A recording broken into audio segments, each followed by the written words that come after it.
Hello engineers, welcome to the next session. ये parametric nature, ये होता क्या है?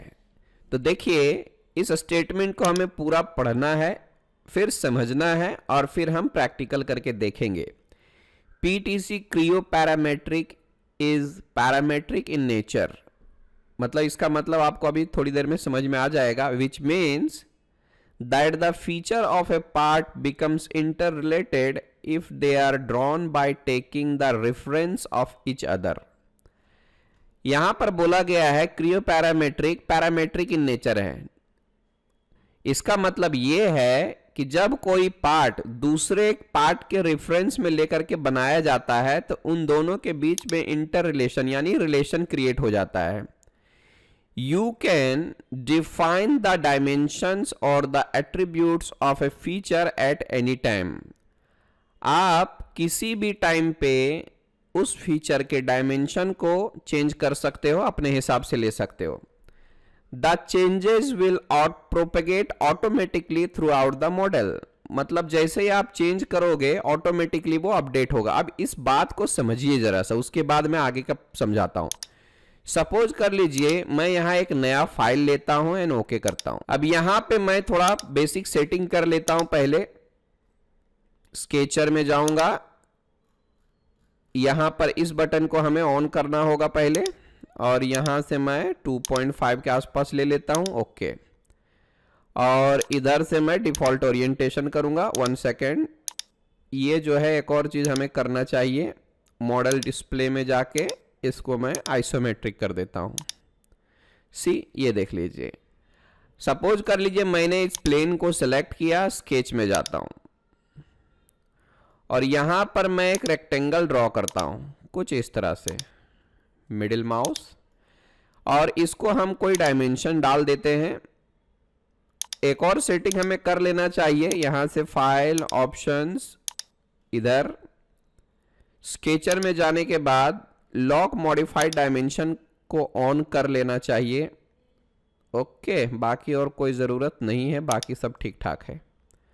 तो यहाँ पे मैं कर देता हूँ 300 mm और 300 यूनिट जो भी है 200 का ले लेता हूँ कुछ इस तरह से। ये मेरा लॉक हो चुका, ये मेरा हिलेगा नहीं।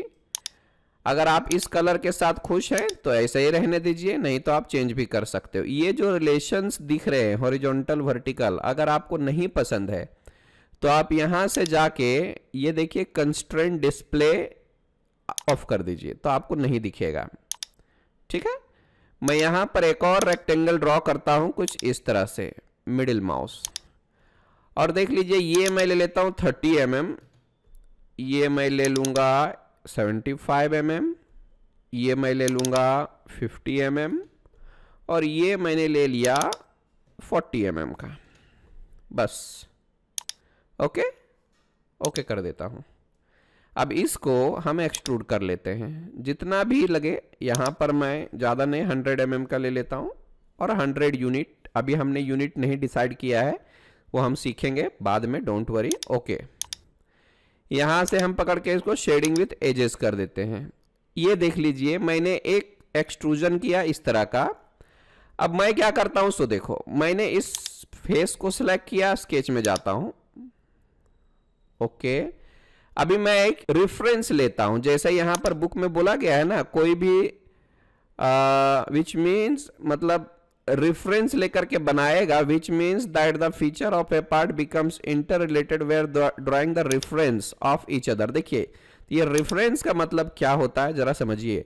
यहां पर रेफरेंसेस का एक बटन है, या तो फिर अगर आप राइट क्लिक करोगे ना तो भी यहां से आपको मिल सकता है। ये हमारा नहीं मिल रहा है, नथिंग टू वरी। तो अगर यहां से नहीं मिलेगा तो आप यहां से ले सकते हो, दिस इज रेफरेंस। मैंने इसको क्लिक किया और इसको क्लिक किया और इसको क्लिक किया। आप चाहो तो इसको भी ले सकते हो, नथिंग टू वरी, बट मैं 2 ही ले रहा हूं। ओके, मैं यहां से क्लोज कर देता हूं।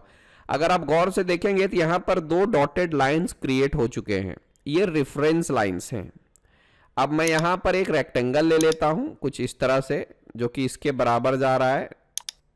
ओके, और सिर्फ हम क्या करेंगे, यहां से यहां तक का डायमेंशन मिडिल माउस करके सपोज 40 ले लेते हैं। और ये मैंने ले लिया C का। ओके, बस इतना ही करता हूँ। ओके, और मैं इसको भी एक्सट्रूड कर लूँगा, जो भी है 65। ओके कर देता हूँ। अब इसका मतलब समझिए आगे क्या लिखा हुआ है। The change will propagate automatically throughout the model, thus they develop a relationship among themselves. और इस तरह से वो आपस में रिलेशनशिप डेवलप कर लेते हैं, और इस रिलेशन को हम लोग क्या कहते हैं, पेरेंट चाइल्ड रिलेशनशिप। अब देखिए रिलेशन किस तरह से डेवलप हुआ है। सो मैं थोड़े टाइम के लिए यहाँ से 1 सेकेंड इस प्लेन को ऑफ कर देता हूँ। अब देखिए मैं इस पे जाता हूँ और इसके डायमेंशन को मैं ऑन किया, ये देख लीजिए, सी दिख रहा है ना। अभी मैं यहाँ 40 के बजाय 20 कर देता हूँ, डबल क्लिक करूंगा, यहाँ 20 कर दिया। ये देखिए, तो मैंने इसको डायमेंशन चेंज किया है, इस फीचर को, और ये इधर सरक के आ गया। तो क्या हो गया, ये इसके साथ ये रिलेटेड है कि नहीं है। तो इसी तरीके से जब भी कभी आप रिलेशन मतलब रेफरेंस लेकर के कोई भी काम करते हो तो वो आपस में इंटर रिलेटेड हो जाते हैं। मतलब इन दोनों फीचर्स के बीच में एक रिलेशन डेवलप हो जाता है, और उस रिलेशन को हम क्या कहते हैं, पेरेंट चाइल्ड रिलेशनशिप। अभी देखिए यहां से मैं 50 कर देता हूं, डबल क्लिक करके 50 कर दो। ये देखिए मैंने इसको मूव किया, ये ऑटोमेटिक मूव हो गया। क्यों? क्योंकि इन दोनों के बीच में रेफरेंस लिया गया है। अच्छा, अगर मैं यहां से जरा सा ओरिएंटेशन को बदल देता हूँ, फ्रंट व्यू ले लेता हूँ जरा सा, या तो फिर राइट ले लेता हूँ, ये इस तरह से। आपको पता होगा कि यहां से मैंने रेफरेंस लिया था। तो मैं अगर इसको 50 कर देता हूं, ये देखिए, तो ये ऑटोमेटिक नीचे आ गया। कैसे? रिलेशन की वजह से, ठीक है ना। फिर आप यहां से देख लो 60 कर दो, इसका वैल्यू मैंने चेंज किया, ये ऑटोमेटिक चेंज हो रहा है। तो इसी को हम पेरेंट चाइल्ड रिलेशनशिप कहते हैं। मतलब क्या है कि बाबा, अगर माँ बाप जहां जाएंगे वहीं बच्चे जाएंगे, ये समझ लो, समझे ना। अगर ये आप 50 के जगह पर 25 कर दो तो इसका भी वैल्यू 25 का ही हो जाएगा। क्यों? क्योंकि इसके साथ मैंने रेफरेंस लिया था, मैं इस पे कुछ नहीं कर रहा हूं, समझे। पहले वाले वैल्यू का, मैं पहले वाले फीचर का या पहले वाले स्केच का डायमेंशन चेंज कर रहा हूं, ये ऑटोमेटिक चेंज हो रहा है। यहां पर 60 कर दो। तो ये भी सिंपल लैंग्वेज में समझ लो कि इसका मतलब यही है, पैरामेट्रिक नेचर। आई बात समझ में? अच्छा, अब यहां अगला स्टेटमेंट क्या है, सो जरा पढ़िए। So if you want to change the placement of the child feature, मतलब चाइल्ड फीचर कौन हो गया इसमें, ये है ना चाइल्ड फीचर। ये पहले आया मतलब माँ बाप हो गए, ये बाद में आया मतलब ये बच्चा हो गया, यानी चाइल्ड हो गया। अगर हम इसके पैरामीटर्स में कोई चेंजेस करना चाहते हैं, यहां पर वही लिखा हुआ है, so if you want to change the placement of the child feature, यानी इसके लोकेशन को हमें चेंज करना है। अगर you can make alterations in the dimensions of the references and hence change the design as per your requirement। अगर भाई ये मुझे पसंद नहीं है, मुझे कुछ चेंजेस चाहिए इसमें, तो हम अल्ट्रेशंस कर सकते हैं, यानी इसमें मॉडिफिकेशंस कर सकते हैं अपने हिसाब से। तो वो भी देख लीजिए, ताकि इसके साथ इसका कोई रिश्ता ना रहे। तो मैं क्या करता हूं, यहां से जाइए, स्केच में जाइए, और इधर से मैं एडिट डेफिनेशन को क्लिक करता हूं। अब मुझे क्या चाहिए, सो देख लो बच्चे, यहां पर कोई रिलेशन मुझे नहीं चाहिए। तो ये जो रेफरेंस है वो पहले डिलीट करना होगा। सेलेक्ट करके आप कीबोर्ड से डिलीट कर दीजिए, और यहां से भी सेलेक्ट करके कीबोर्ड से डिलीट कर दीजिए। मतलब अब इन दोनों के बीच में कोई रिश्ता नहीं रहा। आई बात समझ में? तो अगर मैं यहां पर कुछ भी वैल्यू डाल दूं, प्लेसमेंट चेंज कर दिया मैंने, इसको ऊपर लेके चला गया मैंने, और कुछ वैल्यू डाल ली है, तो यहां से ऊपर से भी हम लोग डाल सकते हैं, nothing to worry. Middle mouse कर दो, यहां से 20 का ले लेता हूं मैं। ओके, अब देखिए मैं इसमें कुछ भी मॉडिफिकेशन करूंगा, उसका इफेक्ट इस बच्चे पर नहीं पड़ने वाला है, यानी इस फीचर पे नहीं पड़ने वाला है। तो लेट्स सी, इधर जाता हूं मैं, डायमेंशन को ऑन करता हूं। अभी देखिए लास्ट टाइम में हम जब भी मॉडिफिकेशंस करते थे, ये देख लीजिए, मैं यहां पर 30 करता हूं तो सिर्फ ये चेंज हो रहा है, इसका असर इसमें कुछ नहीं पड़ रहा है। क्यों? क्योंकि मैंने रिलेशंस को हटा दिया है, मतलब है ना। तो इस तरह से ये हमारा काम करता है। अच्छा, यहाँ पर भी कोई भी चेंजेस कर दो, उसका रिजल्ट जो है, अच्छा ये डायमेंशन हमने चेंज नहीं किया था इसलिए आ रहा है। मैं बाजू में क्लिक करूंगा और फिर डबल क्लिक करूंगा। अगर आप यहाँ पर देखेंगे तो वो डायमेंशन मेरा अभी भी कनेक्टेड है एक्चुअली, ठीक है। तो एडिट में जाता हूँ, ये देख लो यहाँ से मैंने लिया है ना 40 का, इसलिए तो ये भी रिलेशन हमें हटाना पड़ेगा। ये देख लो इसके साथ रेफरेंस है कि नहीं है, तो इसको भी आपको डिलीट करना चाहिए, तब जाके इन दोनों के बीच में कंप्लीटली कोई रिश्ता नहीं रहेगा। या तो फिर यहाँ पर हम लोगों को डायमेंशन डालना होगा प्रॉपरली। इसको मैं यहाँ से ले लेता हूँ, यस, और मैं यहाँ से इसके साथ कर देता हूँ मिडिल माउस, यहाँ से 80-90 जो लेना है ले लीजिए। अब जाके 100% क्या हो गया, इसके साथ कोई रिश्ता खत्म हो गया, मतलब ये पेरेंट चाइल्ड रिलेशनशिप टूट चुका है। अभी आप कुछ भी मॉडिफाई करेंगे इसमें कोई फर्क नहीं पड़ने वाला है। तो आप 50 ले लो यहाँ से, सॉरी 50 है, 40 ले लेता हूँ मैं, इसका असर भी कुछ नहीं पड़ा। यहाँ पर आप 70 ले लो, इसका भी कोई असर इसमें नहीं पड़ा। इसको आप 60 कर दो, इसका भी इधर कोई असर नहीं पड़ा, ठीक है। बाहर क्लिक करेंगे और डबल क्लिक करेंगे, ये हमारा हो गया, ठीक। तो इस रिलेशन को हम लोगों ने समझ लिया है, तो यहाँ पर वही लिखा हुआ है और इसके बारे में हम अगले चैप्टर में और भी डिटेल्स में पढ़ेंगे। ओके, यही लिखा गया है, ठीक है। अब जरा सा क्रियो पैरामीट्रिक 9.0 को रन करने के लिए सिस्टम रिक्वायरमेंट क्या होनी चाहिए, यानी आपके लैपटॉप और डेस्कटॉप कंप्यूटर का कॉन्फ़िगरेशन कैसा होना चाहिए क्रियो पैरामीट्रिक को अच्छे से रन करने के लिए। तो मैं तो कहूंगा सिंपली समझ लीजिए कि मिनिमम जो है 4 GB का रैम रख लो। यहाँ पर अजीब दिया है ना, operating system Windows XP professional edition, XP professional 64 bit, Windows 7। मैं कहूँगा विंडोज 10 और 11 का ज़माना है तो आप उसका इस्तेमाल कीजिए, ठीक है। मॉनिटर का रिजोल्यूशन इतना दिया हुआ है ना, तो ये बाय डिफ़ॉल्ट आपके लैपटॉप में रहता है, अगर नहीं तो आप सेट कर लीजिए, है ना, 1280x1024 और हायर। इससे ज़्यादा मैं कहूँगा यहाँ पर 1920 और 1080 का रिजोल्यूशन रखिए आप, समझे।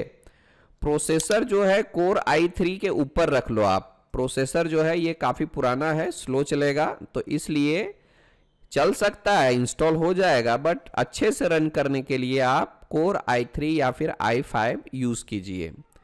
यहाँ पर मिनिमम जो रैम दिया है ये 2 GB दिया है और हाइयर 3 GB रैम, और मैं तो कहूँगा कि 8 GB रख लो, 4 GB मिनिमम रखो, काफ़ी अच्छा रहेगा।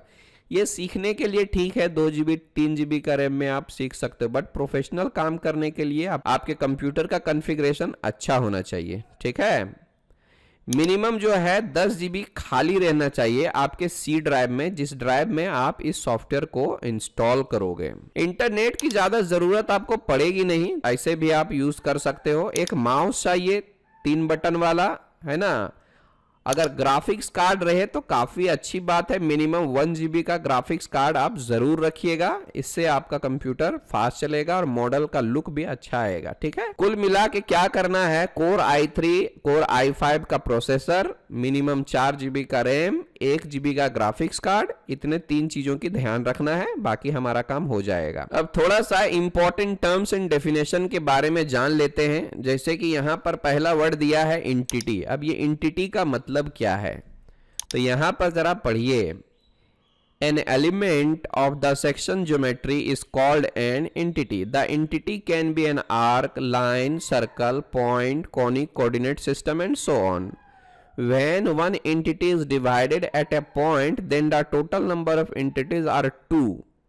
ओके, यहां आर सेड टू बी 2। इसका मतलब समझ लीजिए कि कुछ भी यहां पर रहे, मैं इसको क्लोज करता हूं, एक नया फाइल लूंगा, ओके करूंगा, प्लेन्स को मैं ऑन कर देता हूं, इस प्लेन को सिलेक्ट करूंगा, स्केच में जाऊंगा,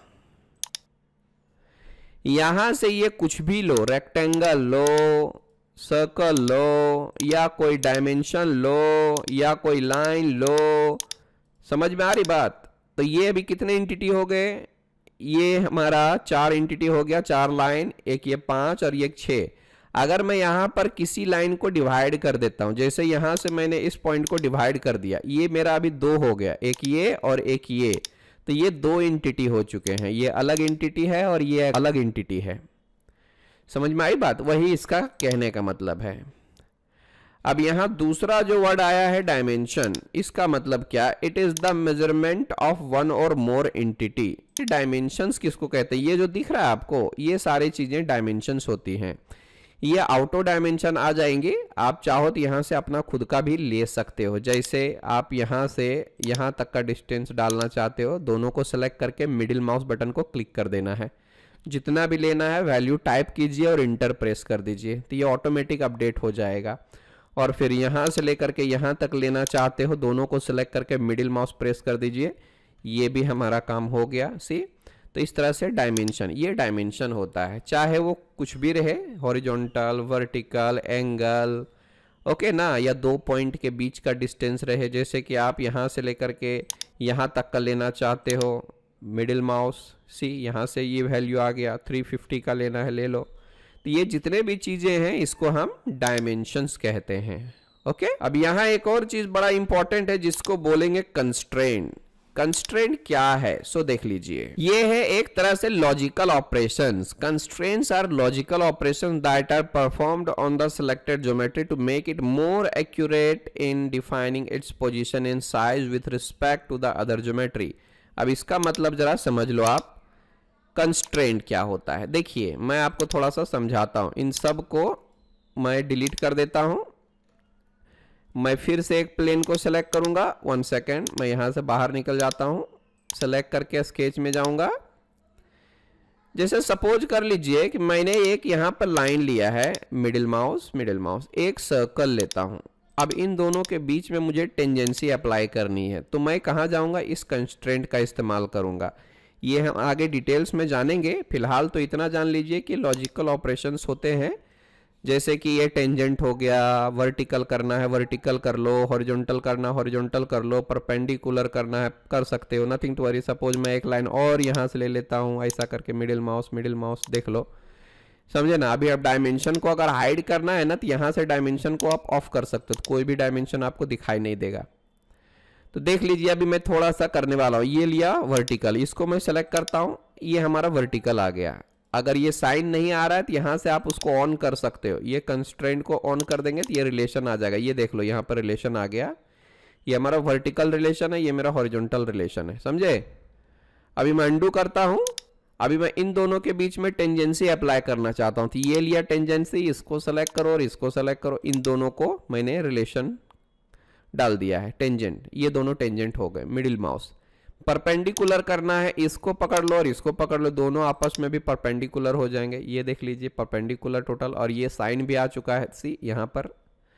तो ये सारे कुछ लॉजिकल ऑपरेशंस करता है जिससे हमारा काम आसान होता है और हमारा स्केच को एक्यूरेटली बनाने में मदद मिलती है। ठीक है, कोइंसिडेंट करना है, सपोज मैंने इस पॉइंट को सेलेक्ट किया और फिर इस पॉइंट को सेलेक्ट किया, तो अभी दोनों पॉइंट हमारा चिपक जाएगा, काफी अच्छा है।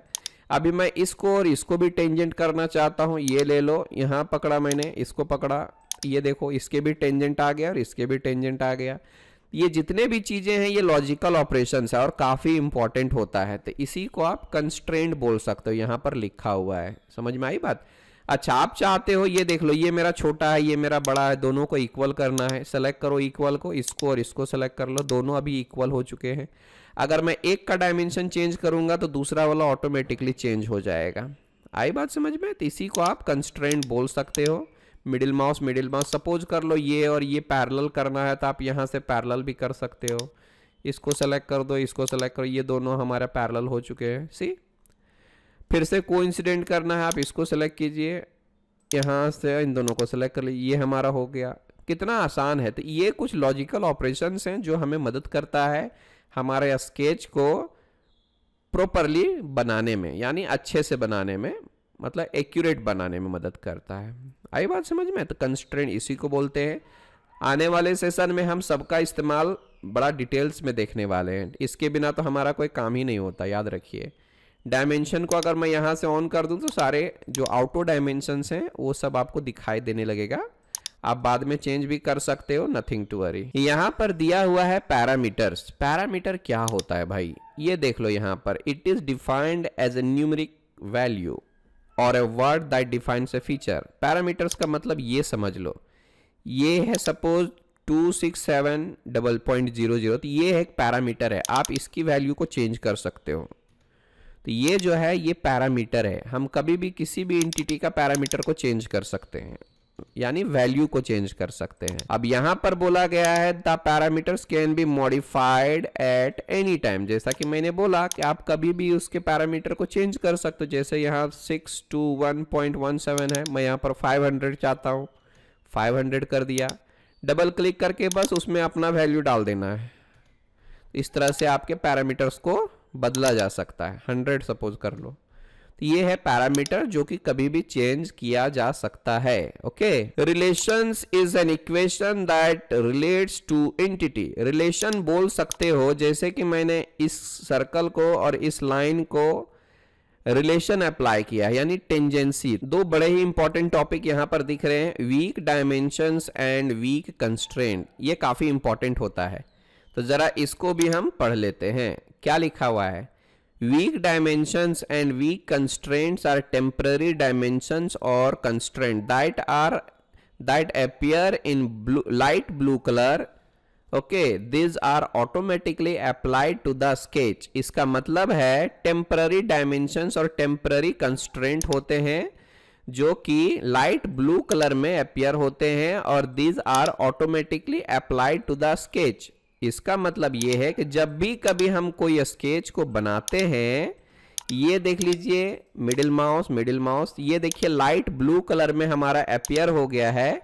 ये हमारा बाय डिफॉल्ट आता है, जब भी आप स्केच बनाओगे ये होगा। ये देख लीजिए, अगर आपको रखना है तो इसको रखिए, नहीं रखना है तो आप छोड़ भी सकते हो। तो ये हो गया, they are removed from the sketch without any confirmation from the user। ये बिना किसी कंफर्मेशन के ही डिलीट हो जाते हैं। जैसे अगर मैं यहां पर कोई अपना वैल्यू डालता हूं, ये लिया मैंने और मैं यहां से लेकर के यहां तक का कोई वैल्यू डालता हूं, मिडिल माउस है ना, 1500 कर दिया मैंने, और फिर मैंने क्या किया, यहां से यहां तक भी डाल दिया, ये लिया मैंने 1600 का। तो ये डिलीट होने से पहले मुझे बताया भी नहीं और ये डिलीट हो गया, है ना। तो ये होते हैं वीक कंस्ट्रेंट और वीक डायमेंशन। इसको आप वीक डायमेंशन बोल सकते हो। आप यहां पर 1800 लोगे, आ जाएगा, नथिंग टू वरी।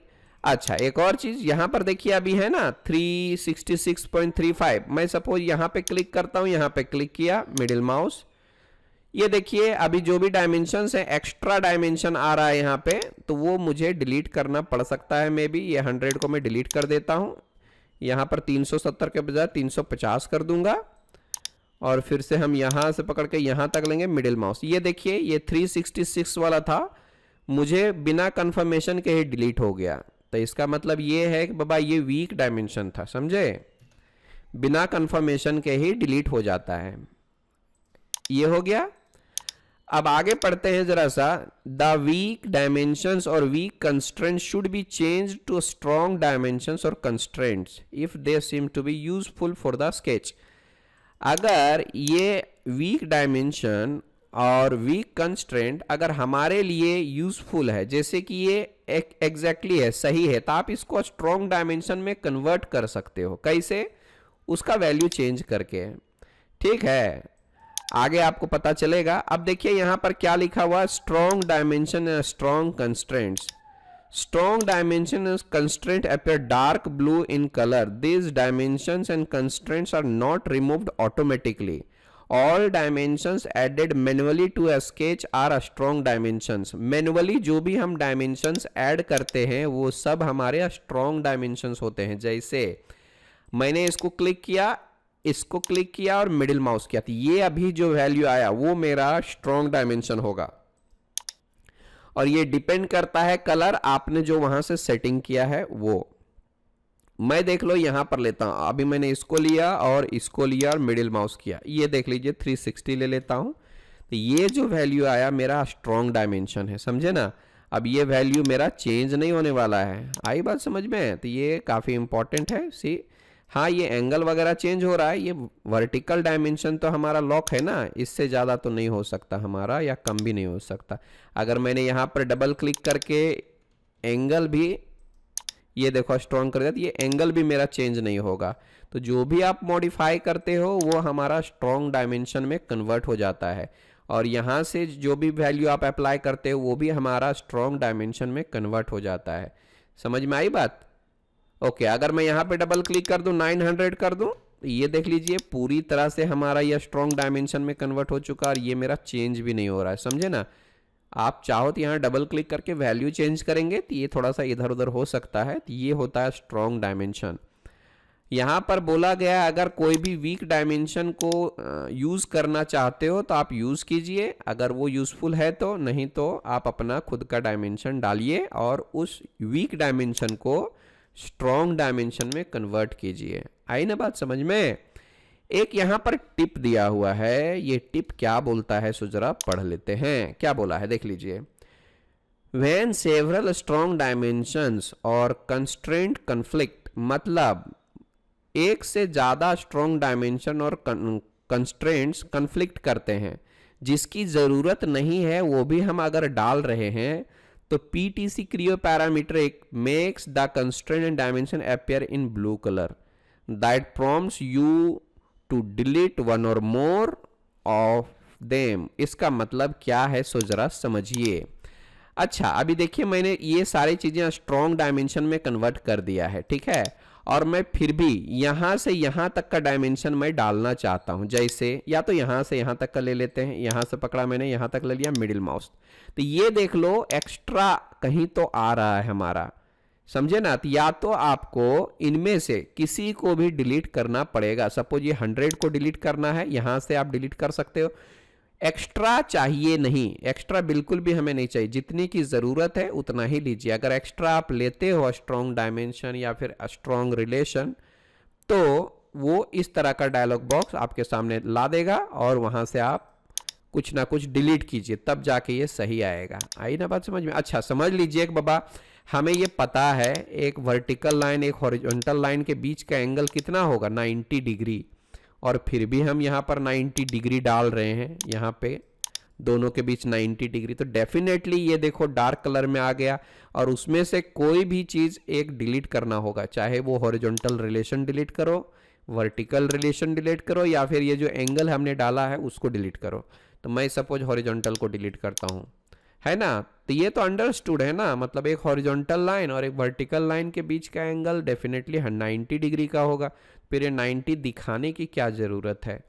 समझे ना? तो इस तरह से हमें ये सब लेना पड़ता है। तो एक्स्ट्रा कुछ भी नहीं लेगा, जहाँ पर भी एक्स्ट्रा लेंगे आप वहाँ पर एक डायलॉग बॉक्स आ जाएगा, और जो भी लिस्ट में होगा उनमें से किसी एक को आप डिलीट कर सकते हो जो आपके काम का नहीं होगा।